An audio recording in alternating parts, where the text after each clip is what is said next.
World cup का semifinal Australia ने India को 95 रन से हरा दिया।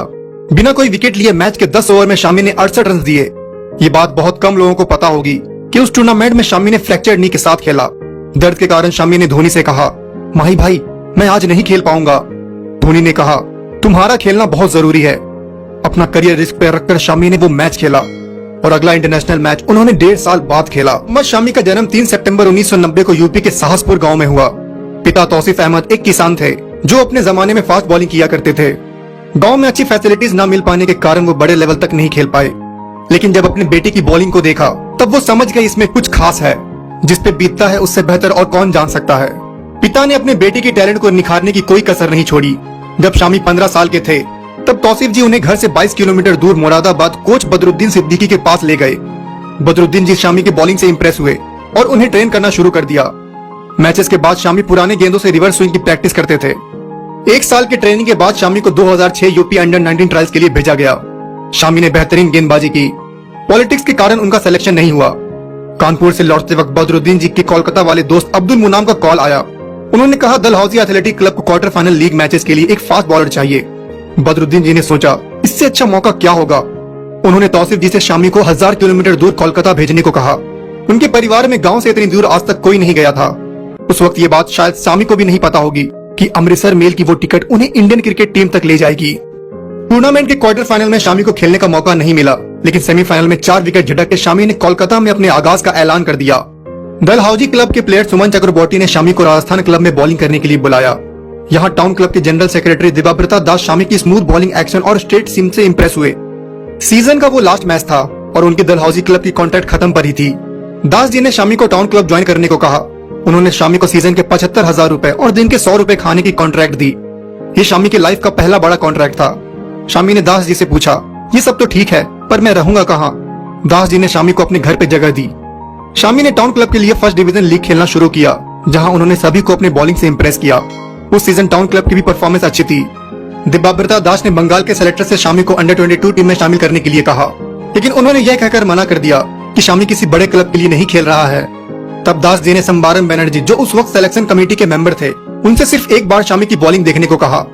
बैनर्जी जी शामी के स्किल से इंप्रेस हुए। उन्होंने विजय हजारे टूर्नामेंट की बंगाल टीम में शामी को शामिल कर लिया, लेकिन बिना बड़े क्लब को ज्वाइन किए शामी को प्लेइंग 11 में जगह नहीं मिलती। दिबाब्रता दास ने शामी से मोहन बागान क्रिकेट क्लब ज्वाइन करने को कहा, लेकिन शामी टाउन क्लब को छोड़कर नहीं जाना चाहते थे। बहुत समझाने के बाद शामी ने मोहन बागान क्लब ज्वाइन किया। एक दिन ईडन गार्डन्स में शामी को सौरभ गांगुली को बॉलिंग करने का मौका मिला। शामी की पहली बॉल अच्छी बाउंस लेके कीपर तक पहुंची। दादा ने आगे बढ़कर पिच को टैप किया। उनको लगा पिच में कुछ हुआ। अगली कुछ बॉल भी एकदम अनप्लेएबल थी। दादा शामी के पास आए और पूछा, क्या खेल रहे हो? शामी ने बोला, अंडर 22, लेकिन एक भी गेम नहीं मिला। दादा ने 45 मिनट बैटिंग की और किसी से फोन पे बात किया। उसके बाद शामी को बंगाल स्टेट टीम में शामिल कर लिया गया। 20 अक्टूबर 2010 को अपना T20 डेब्यू किया। सैयद मुश्ताक अली ट्रॉफी के डेब्यू मैच में असम के खिलाफ शामी ने 24 रन देकर 4 विकेट झटकी विथ एन इकोनॉमी ऑफ 6। पूरे टूर्नामेंट के 8 मैच में शामी ने 14 विकेट्स लिए with an average of 11.57 N economy of 5.40। 17 नवंबर 2010 को अपना फर्स्ट क्लास डेब्यू किया। रणजी ट्रॉफी 2010-11 के उस सीजन में उन्हें एक ही मैच मिला। डेंगू हो जाने के कारण वो टूर्नामेंट से बाहर हो गए। 10 फरवरी 2011 को अपना लिस्ट ए क्रिकेट में डेब्यू किया।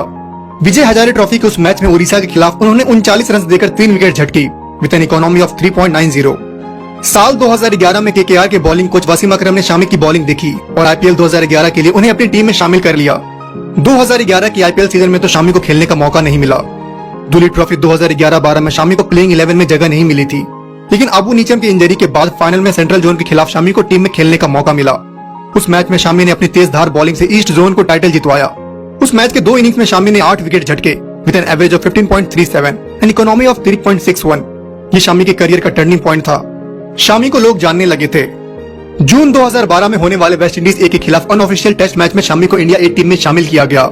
शामी बेहतरीन गेंदबाजी करके सीरीज के सेकंड हाईएस्ट विकेट टेकर बने। सीरीज के 3 मैच के 6 इनिंग्स में शामी ने 13 विकेट झटके with an average of 18.84 N economy of 2.66। Team के कोच लालचंद राजपूत शामी की बॉलिंग और बैटिंग परफॉर्मेंस दोनों से बहुत इंप्रेस हुए। साल 2012 तक शामी ने अपने 18 फर्स्ट क्लास मैचेस में 71 विकेट झटके with an average of 4 wicket her match में। फिर कैसे इंडियन सेलेक्टर्स शामी को सेलेक्ट नहीं करते? शामी की मेहनत रंग लाई। दिसंबर 2012 में होने वाले पाकिस्तान के खिलाफ होम सीरीज में शामी को सेलेक्ट किया गया। 6 जनवरी 2013 को अपना ओडीआई डेब्यू किया। लो स्कोरिंग मैच में शामी ने 2.55 के किफायती इकोनॉमी के साथ एक विकेट झटकी, जिसमें 4 मेडल्स थे और इंडियन टीम को मैच जिताया। 2013 में वेस्ट इंडीज के खिलाफ टेस्ट सीरीज में उन्हें सेलेक्ट किया गया। 6 नवंबर 2013 को अपना टेस्ट डेब्यू किया। ईडन गार्डन्स में शामी का वो ड्रीम डेब्यू था।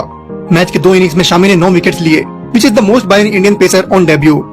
2014 इंग्लैंड दौरे में शामी ने अपनी बल्लेबाजी का भी प्रदर्शन कर दिया। पहले ही टेस्ट मैच में शामी ने भुवनेश्वर कुमार के साथ 10वें विकेट के लिए 111 रन जोड़े और मैच में 5 विकेट भी झटका।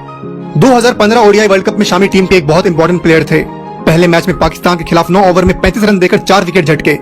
ये बात बहुत कम लोगों को पता होगी कि शामी ने पूरी टूर्नामेंट नी इंजरी के साथ खेला। टूर्नामेंट से पहले हुए ऑस्ट्रेलिया के खिलाफ टेस्ट सीरीज में ही शामी के घुटने में चोट लगी। हर मैच से 2 दिन पहले उनके घुटने से पानी निकाली जाती थी, लेकिन इस दर्द को अपनी परफॉर्मेंस में दिखने नहीं दिया। ऑस्ट्रेलिया के खिलाफ क्वार्टर फाइनल मैच के दिन शामी की दर्द बहुत बढ़ गई थी। उन्होंने धोनी से कहा, माही भाई मैं आज नहीं खेल पाऊंगा। धोनी ने कहा, अभी तुम्हारा कोई रिप्लेसमेंट नहीं है, तुम्हारा खेलना जरूरी है। अपनी करियर को रिस्क पे रखकर 3 पेन किलर्स खाकर शामी ने उस दिन बॉलिंग की। इस कंडीशन में भी शामी टूर्नामेंट के 4th हाईएस्ट विकेट टेकर थे। टूर्नामेंट के 7 मैच में शामी ने 17 विकेट्स लिए with an average of 17.29 N economy of 4.81। Tournament के बाद उन्हें नी सर्जरी करवानी पड़ी और 1.5 साल तक वो क्रिकेट से दूर रहे। इसी बीच 2017 में हार्ट अटैक की वजह से उनके पिता की डेथ हो गई। साल 2018 में शामी की निजी जिंदगी में बहुत परेशानियां आई। उन दिनों ही रोड एक्सीडेंट में उनको सीरियस हेड इंजरी हो गई। लेकिन एक फाइटर को जिंदगी कितने भी पंचेस क्यों न मारे, वो दोबारा रिंग में जरूर आता है। शामी ने कमबैक किया, इस बार पिछले बार से भी ज्यादा हिम्मत और जोश के साथ। जनवरी 2019 में ही became the fastest Indian bowler to claim 100 ODI wickets.